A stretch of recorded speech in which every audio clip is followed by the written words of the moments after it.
Hi, I'm Lila Bichon. I'm Dana St. Clair. This is my mom. It's my daughter. She's pretty awesome. Ditto. And so I just wanted to ask her, she talks a lot about being nice to yourself and perception and how your perception is what you experience. But I want her to talk about then how can you be conscious of that, and how can you be nice to yourself and conscious about having a positive experience? Or I was telling her, I do that, but I think it's because I was raised by her. I always tell people, when they're like, "Oh, you seem so happy," blah blah blah. I'm like, well, I was raised by a meditation teacher, and so that really helps. Yeah. But yeah, can you share with people who weren't lucky enough to be raised by you what they can do to be conscious of their inside voice and be nice to themselves and try to interpret their experiences joyfully? You really said a lot of it right there. Oh, I already said it. Never mind. Okay. Thanks for listening. Bye. No. Being conscious of your inner voice. Hearing that. And it's not like, well, I'm thinking about what I need to do today and da-da-da. It's the voice kind of beneath that. It's a constant mantra of yuck for the most part. And if you consciously take the time to listen not only to what you say to yourself, your inner dialogue, but the tone of voice you use. Inside your head. Outside your head too. Inside your head, speaking in just a kinder, more compassionate voice to yourself, but also the words that come out of your mouth, the words you choose, and the tone of voice you use. I certainly grew up with a pity pot of negative self-talk, but I was fortunate enough to receive a really incredible spiritual training in my very early 20s called The Nature of the Soul. And it gave me tools, and it gave me an awareness to look for other tools to help me deal with myself. And that's also, it turns out, a very Buddhist approach to life. What are you doing inside yourself that makes your life what you interpret it to be? Was Nature of the Soul based on Buddhism, or? No, actually, that could be a whole other conversation we have, Nature of the Soul and what it was based on, and save that. OMG. It definitely set my feet firmly upon my path in this incarnation. It's where I learned to teach others meditation, and that's what I have done my entire adult life. And years ago, due to a congregant of ours, at that time we had a Sunday service in Toluca Lake, California. And we frequently had guest speakers because as a person sitting in the pews, I always liked it when there were guest speakers because you get a different point of view, a different way. So when Scott and I had our congregation, we frequently had guest speakers. Okay, get back on your I am. train of thought. What do you see? People think that I wander away. I don't. You're coming right back around. around. Okay, it's a big circle. So it's a big circle. So one of our guest speakers spoke about nirvana as if we were all already there. Okay, the state, not the band. The state of being, not the band. Okay, just checking. Right. Higher awareness, as if we were already in higher awareness. There's probably a band called Higher Awareness.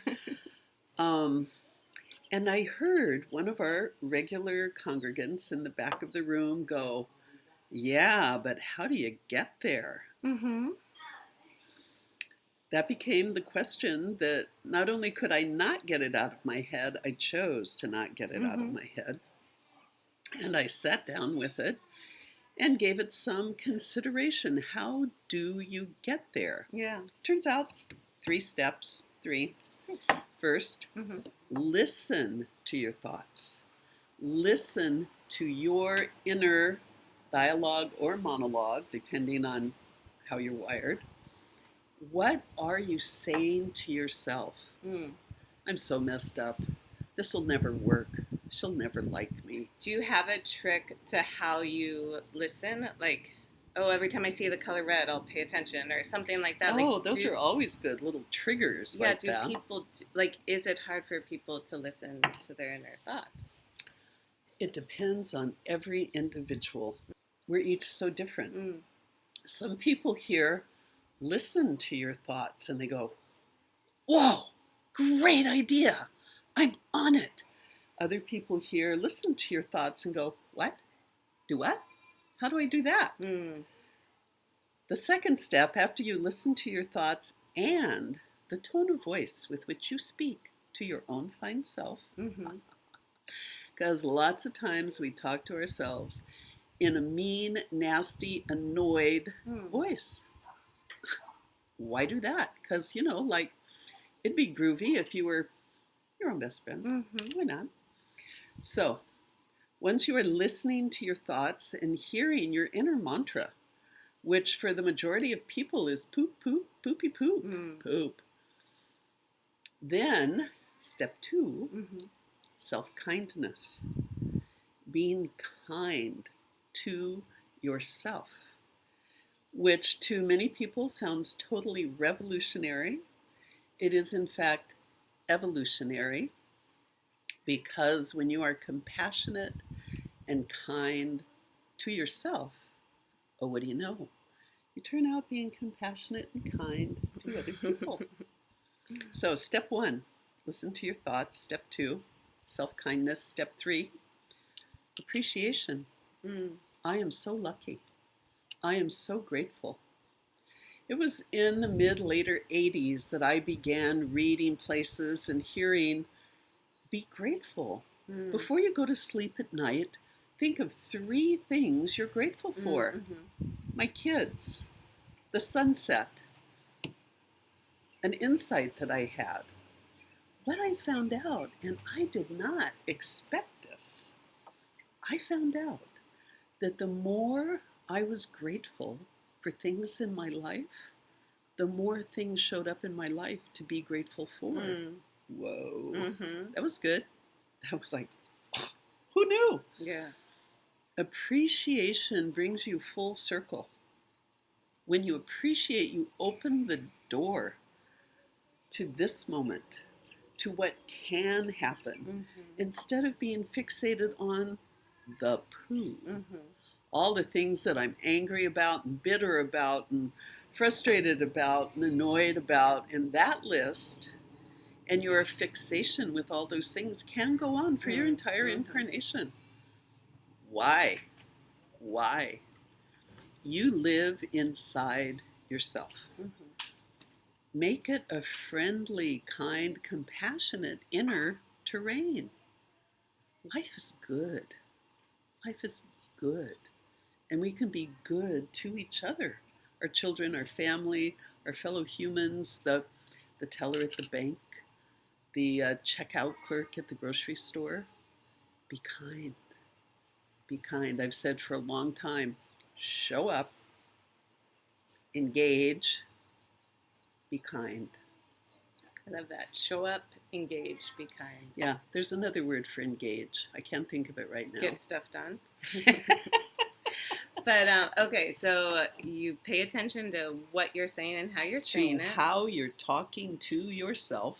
2, you work to use kinder language to yourself. It's important. Choose something, a phrase, an image, a picture that is positive, so that when you're dealing with negative self-talk, it's like, well, now y'all who used to have cassette tapes, you push the eject button on that tape, because that's all it is.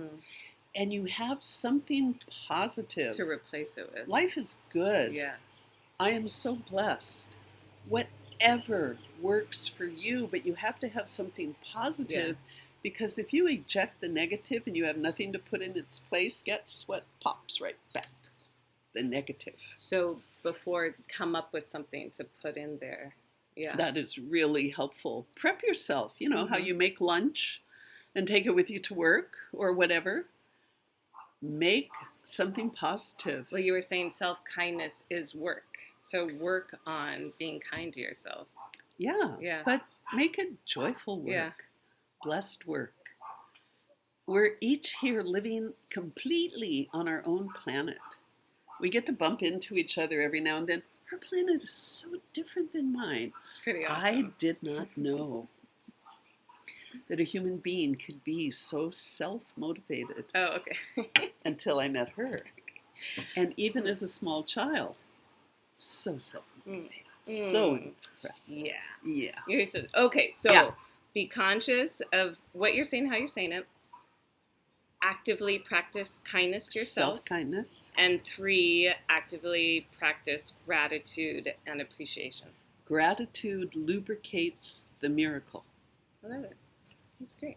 Well, Yeah. Thank you for listening. Thank you for your brilliance. Have a Thank good you day. for you.